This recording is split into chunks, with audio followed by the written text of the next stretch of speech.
Hey everybody, welcome back to the channel. Today I'll be reviewing Gigaclear internet service, which is a service here in the UK, and let you know how it feels after just over a year, and also what renewals is like. I'm also going to touch on the networking gear that they send out with their services, and also why I have added these bad boys for my own home. Living out here in the countryside, getting decent internet used to feel like wishful thinking. We had Starlink for a while and it did do a good job. Just about, Zoom calls froze a little bit, Netflix buffered, but it was a big change from BT. Then Gigaclear came along and they offered us full fibre to premises, and we got a 900 upload, 900 download. So a year on, here's how it's actually been. I'll cover the speeds, price jump when you go to renew, gaming, the gear, and whether my £3,000 Orbi setup was actually worth the money.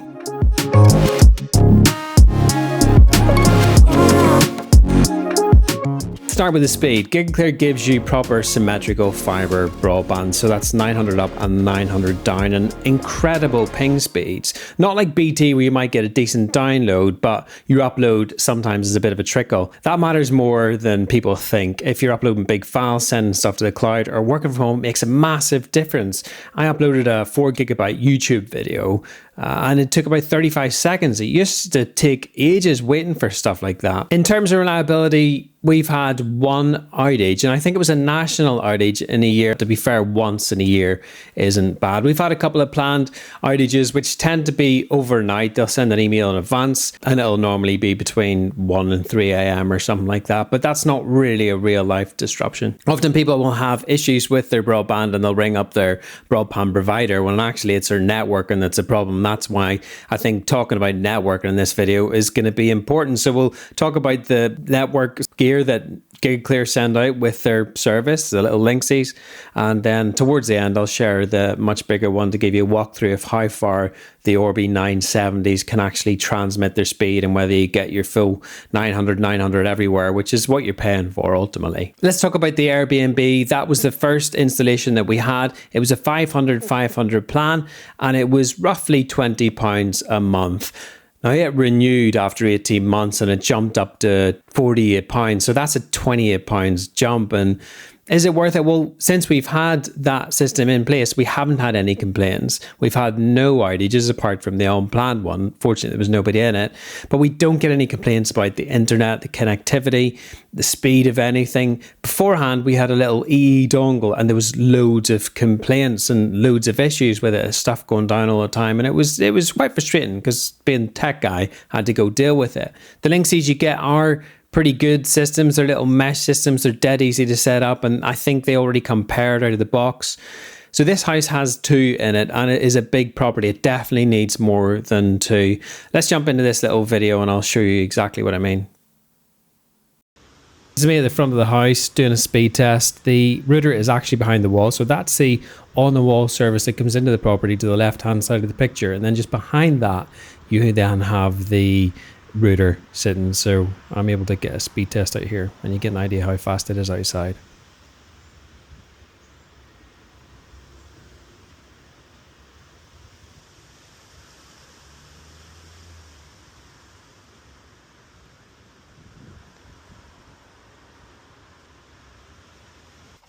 Here we are on the other side of the wall, system in place. Now, as I said, this house is quite big and you have 2 nodes in here. So you got the main router there. And then as I go through into the kitchen, you'll see where the other mesh node is. It's basically the same unit and it just extends the Wi-Fi towards the back of the house. Speed testing that, running really well, obviously within close proximity of the router. But this is a 600 service, and as you can see, it is going over 600 down. And then up. Really decent as well. As we move through the house, this is where things do become a bit more interesting, because a big property like this, it does need probably at least another node. I would probably put it upstairs in one of the rooms to the left here. Now you'll see what happens when I run this speed test. it struggles, considering it's just down to the left-hand side downstairs. It is struggling with connection. So I think this is where the 2.4 gigahertz is being challenged, or the 5, so it's switching between the two. It's not run great. Yeah, both download and upload really struggling. This is what I was trying to say earlier on when it comes to networking. This is about the placement of the network nodes rather than an ISP issue. And it's important that you have the right setup for the right size of your house. We'll move to the front of the house or back of the house, whatever way you look at it, where the main router is downstairs. And I think the signal strength they give off is roughly the same. Interestingly, it performs a lot better here. The connection's much better.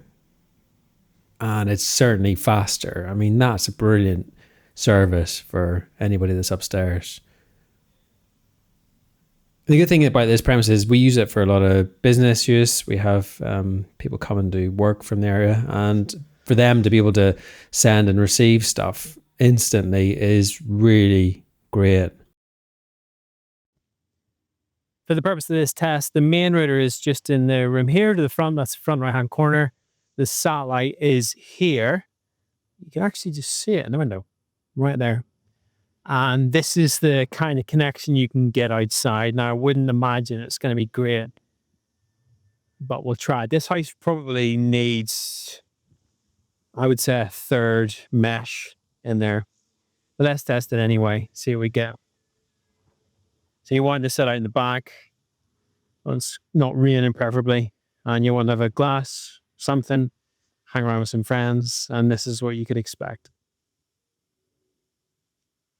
It's jumped on the 5G, so it's come off the network. So we'll try and get back onto the Linksys again. Let's see how that works. It's showing I'm connected to the network. There.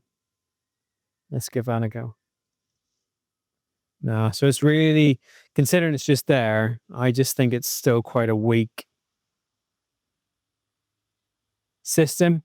But this is a massive house. This covers a lot of space. And I would say that if it was a house this size, you would definitely need, if you're sticking with their own network and equipment, you're definitely going to need to buy the 113. Yeah, I can't even get on to do a test. So yeah, I'll leave that one there. No, that's definitely not 5G. That's me on the network. So I am actually on the network. It's my phone jumping in between 5G and that. So it shows that it is unstable. So if you didn't have a phone connection out here, you couldn't rely on that to work. If you're a home user and just don't really do media stuff or uploading loads of things, you probably get away with some of their lower services, and you won't need to network that well either. It just works. The Linksys stuff is much better than some of the competitors out there. I've tested a couple in the village where we have other full symmetrical providers, and they're not great in terms of the equipment they provide. At least Gigaclear have kind of give us something decent to use, and Linksys, they're a good brand, and they've got good customer service, and the app is pretty easy to use as well. In terms of networking, you don't have to be a networking expert. You just click a few buttons on the app and it does it for you. You've set up your system where you can pretty much have a seamless mesh Wi-Fi network around your house. When it comes to renewals, we're in a bit of a tricky situation because there's no other providers in this area. And really, Gigaclear have us where they can increase the price and, we have to pay it if we want the service. Now that has changed because we've literally had City Fibre stick up a 2.2 gigabits per second line across here. So that's going to open it up to loads of different suppliers. Now, I think if you have other suppliers that you can go to that offer symmetrical internet, you're going to be able to negotiate harder in terms of a deal. Now, I think 48 quid for a 600 service it's decent. It's a good price. I can't complain about it. Would I like to see it more competitive? Yeah, because the intro rates are so much better. So the point I'm trying to make is that if you have more leverage, you're going to get a better price in terms of your renewal. One thing I would do, and to be fair, Gigaclear did send out an email to say the service was coming to an end for renewal, and they were saying what the new prices were. So ring them up, get it in your diary and negotiate hard. Although they are rolling out further and further across the country, they've still got quite compared to BT, they're quite small, so they need their customers to stay. And I think that's a really good leverage point as well, because you can, they provide a really good service, and you can stay with them if you find the happy medium in terms of your price and your service. Will you stick with them? My experience with online gaming has been really, really good. Pings on FC25, for example, are around 10 milliseconds whenever I'm hosting. And that makes a big difference to gameplay. Even though I'm not the highest player in the world, it is super smooth, and it feels like I'm playing locally rather than online, which is a big deal. Also, when numerous people are on the network and there's downloading going on, there's people watching whatever TV, it's working perfectly. So you'd think there'd be a bit of a bottleneck in terms of speeds, and there hasn't been. It's been super stable. Everybody's been able to do their own thing, good thing or bad thing, and not bother each other, and still have really enjoy the internet experience. I do still get blown away by the speeds on my home 900 service. It is just incredible being able to do the speed test, but it's been able to just transfer files and not even know if they've been sent, because it's that quick. I use a ton of stuff in terms of AI and AI video edit, and that requires a load of bandwidth. And it feels like I'm working locally, especially when it comes to sound stuff or effects stuff, visual effects. It's so easy just to do it online. You drop a file and it feels like you're dropping it on your hard drive. It is that good. Now let's look at the networking that I've installed. It's expensive. It's the Orbi 970s, and it's also huge, to be fair. Now that has been... Okay, so there was a lot of teething problems with it. There was issues with handoff, and you'll see a load of stuff online if you search it up. But they've recently upgraded the firmware, and the handoff has been brilliant. In fact, we had our whole system replaced because the handoff was that bad. It was a very expensive system. You're looking about $3,000 probably for the amount of nodes that we have covering the house, and it says that it covers 10,000 square feet for the big package, which has your main router and then a couple of nodes in it. And it's not what they advertise. I have to be honest, it's not what they advertise, but it is very, very good. And it's much better than the stuff we did have. We had some Asus gear in here before, which I've shown in my Starlink videos, but the Orbi stuff is really nice, and it gives me the full 900 service wirelessly. In fact, here's a video showing how that works across our house.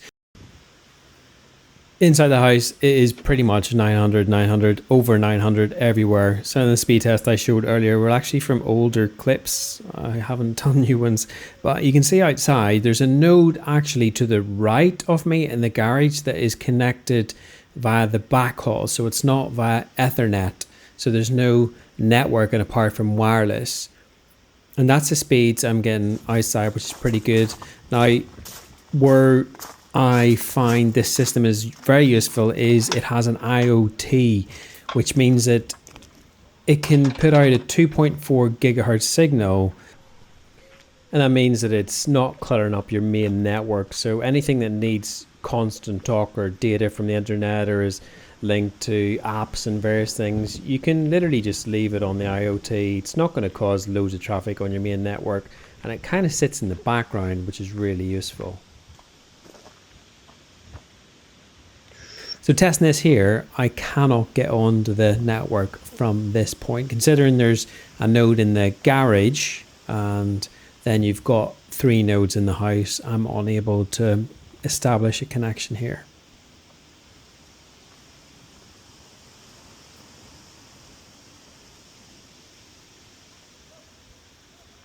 It's just dropping off. So we gotta move a bit. This is where I find the American videos that I've seen when I was researching the Orbis and their mesh. They were a lot further than I am, and they were getting full speeds.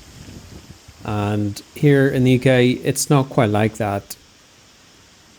In order for me to try and get anything, I'm going to have to go a heck of a lot closer to the house. Well, I say a heck of a lot, it's still pretty far when you see in a second.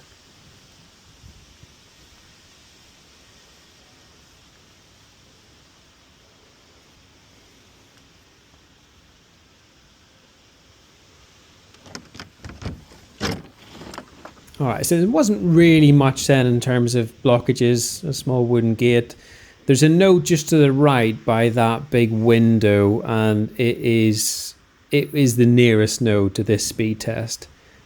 And now we're talking, like we got like 500 there. Oh, gate slammed on me.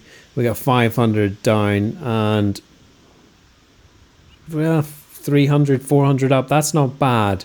So that's a good range, and that'll cover anywhere outside in the patio. As you get to the patio, actually, it's a heck of a lot more. You're almost full speeds there. This would be the most viable space, I think, furthest from working from, or just generally if we wanted to sit out, or there's a little space behind us we're going to do some stuff with. So you can see here, we won't need to add any more nodes. We're getting decent speeds. In fact, I go beyond saying decent, and they're pretty incredible. Of course, we're on 900 service, but to sit this far from the house and still get these speeds is absolutely brilliant, and it's decent ping as well. In fact, I could probably sit an online game out there. So you'll see I get good coverage outside. I can get strong internet connection. I get good speed tests. You can see where it drops off a bit as you move further away from the house. I've seen videos when I was researching this stuff from America, people walking across the street and still having like full signal. Well, that doesn't happen in the UK, and I'm sure it doesn't happen in Europe either. Realistically, they provide a really good coverage. Customer service is average when it comes to Orbi and networking. They originally seem very good, but whenever things get complicated and you have to send debug logs, it can be problematic, but you do get there in the end. Now, the integration with Gigaclear has been really simple. It was a case of plugging it in. The on the wall has your IP address, and it just does it all for you. You don't actually need to do very much. Click a few buttons, use the app, and you're off and running in no time. You've got a full gigabit service across your house. It's incredible. Would I recommend them as an ISP? 100%.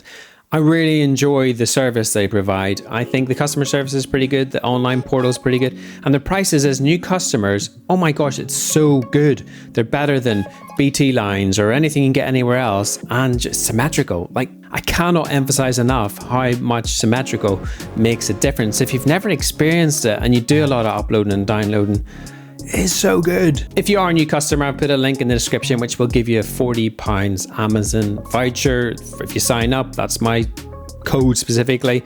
Just a disclaimer, I will also get £40 Amazon voucher, so we both win. But it is a great service, highly recommended. If you have any questions, drop them in, I'll try and answer them. Networking questions, I don't know, I've tried to figure it out myself over all these years, and I'm still not quite there.